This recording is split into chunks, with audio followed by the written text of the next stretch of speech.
Friends, welcome to மனோ 360. இன்றைக்கி ஹைட்ராபாட் முட்டை gravy உங்களுக்கு செஞ்சு காட்ட போகிறோம். அதுக்கு என்ன வேணும்னு சொல்லிட்டு இப்போ சொல்லுவாள்.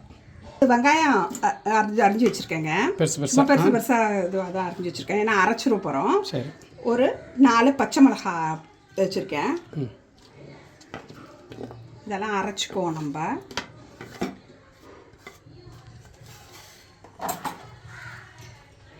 கொத்தமல்லியும் புதினாவும் ஒரு கை, அதையும் போட்டு நல்லா நைஸாக அரைச்சிட்டு வந்துடலாம். அதை அரைச்சிட்டு வந்துட்டேன். இப்போ கடாயில் எண்ணெய் ஊற்றி கொஞ்சம் சீரகம் தாளிச்சிக்கலாம். கொஞ்சம் சீரகம் தாளிச்சிக்கோங்க.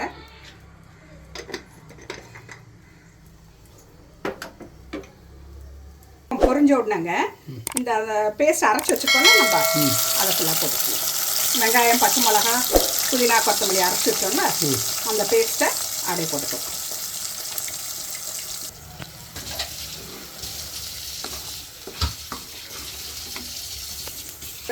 அரை ஸ்பூன் மஞ்சள் பொடி போட்டுக்கோங்க.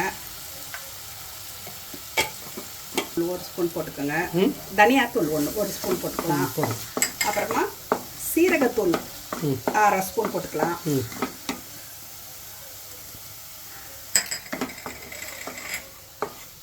அப்புறம் கரம் மசாலா ஒரு 1/4 ஸ்பூன் போட்டுக்கலாம். தேவையான அளவு உப்பு போட்டுக்கோங்க. ஸ்மெல்லு போக வதக்கிட்டேங்க. இப்போ என்ன பண்ணோம், கொஞ்சம் தயிர் ஊற்றிடுங்க. ஒரு சின்ன கப்பு தயிர் ஊற்றிடுங்க.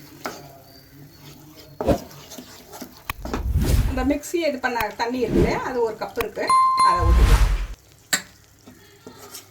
ஊற்றிட்டு கொஞ்சம் நாடி வேகட்டும். மூடி வைக்கணுமா? அதை மூணுங்க வச்சுருங்க. தண்ணி விட்டோன்னே தண்ணி விட்டு கொஞ்சம் மூடி வச்சுருங்க, வேகட்டும். இப்போ நல்லா எண்ணெய் பிரிஞ்சு வருது இல்லையா? எண்ணெய் பிரிஞ்சு வரும்போது கொஞ்சம் பால் அதே ஒரே கப்பு, அந்த குட்டி கப்பில் பால் ஊற்றிக்கோங்க.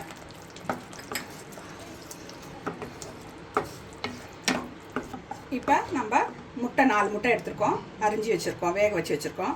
அதை அப்படியே போட்டுக்கலாம். பாதி அரிஞ்சு வச்சுருக்கேன்.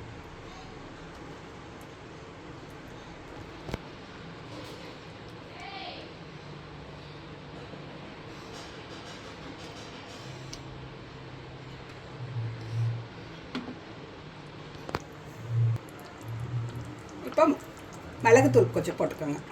ஏன்னா பச்சை மிளகா கம்மியாக இருக்கிறதுனால கொஞ்சம் காரத்துக்காக மிளகுத்தூள் போட்டுக்கோங்க. போட்டு ஒரு 5 நிமிஷம் அந்த இதோட முட்டையோட சேரணும். அந்த இதெல்லாம் கொஞ்சம் சரி. இப்போ பாருங்கள், ஹைதராபாத் முட்டை கிரேவி ரெடிங்க. இது வந்து எதுக்கு தொட்டுக்கலாம்? தோசை, சப்பாத்தி, இட்லி எல்லாத்துக்குமே தொட்டுக்கலாம். சாதத்துக்கு கூட தொட்டுக்கலாங்க. நல்லாயிருக்கும். நெய் சாதத்துக்கு, கீ ரைஸ் எல்லாத்துக்கும் நல்லாயிருக்கும். ஹைதராபாத் ஸ்டைலில் முட்டை கிரேவி இப்போ ரெடி ஆகிடுச்சு. சூப்பராக இருக்கும். இந்த டேஸ்ட் ரொம்ப பிடிக்கும்னு நினைக்கிறேன் உங்களுக்கு. இதை செஞ்சு பாருங்கள். இந்த வீடியோ பிடிச்சிருந்துன்னா லைக் பண்ணுங்கள், ஷேர் பண்ணுங்கள், சப்ஸ்கிரைப் பண்ணுங்கள், கமெண்ட் பண்ணுங்கள். அடுத்த வீடியோவில் சந்திக்கிற வரை உங்களிடம் விடைபெறுகிறேன். பாய்.